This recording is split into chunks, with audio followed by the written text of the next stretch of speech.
வணக்கம். இது நம்ம செய்தி சேனல். நான் உங்கள் ஜமால்.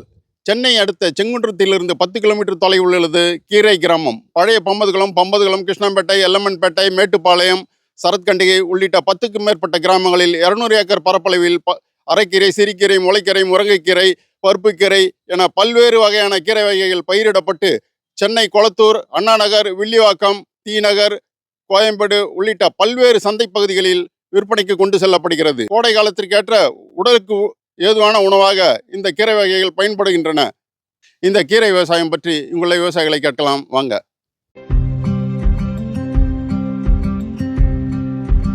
சிக்கன் மட்டனை விட பல மடங்கு விலை குறைவான நாங்கள் விளைவிக்கின்ற மக்களின் உடல்நலத்தை காக்கும் கீரை காய்கறிகளுக்கு உரிய விலை கிடைப்பதில்லை.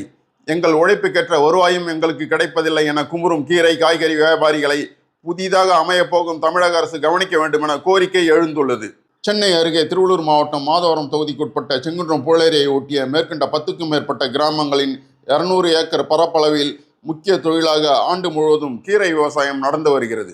அந்த கிராமங்களில் 15,000க்கும் மேற்பட்ட குடும்பத்தினர் வாழ்கின்றனர். அவர்களில் 60% பேர் விவசாயத்தை மட்டுமே நம்பியவர்கள்.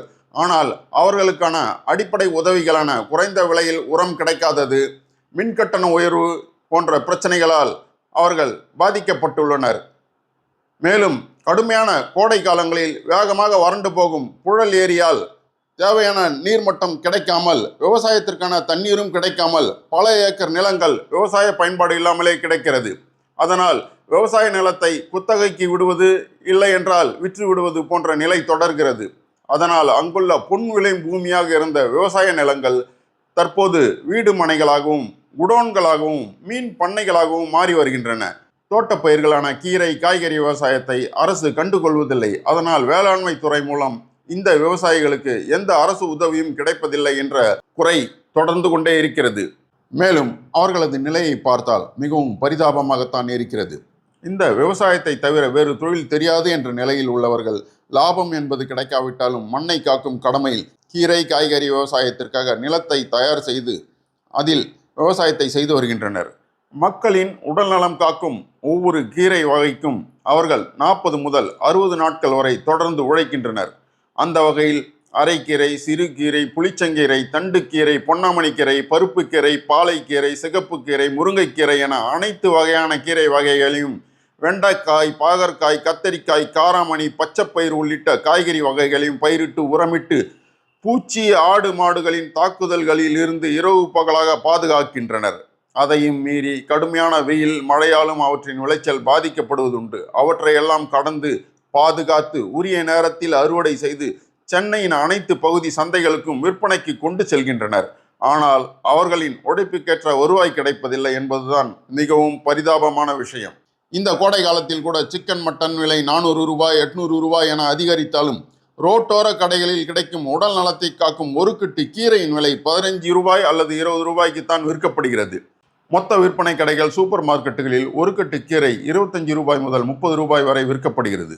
சாலையோர சில்லறை வியாபாரிகள் 5 ரூபாய் கூட்டி கேட்டால் மக்கள் கீரைக்காய் இவ்வளவு விலை என அடாவடியாக விலை பேசி குறைந்த விலைக்கே வாங்கி செல்கின்றனர்.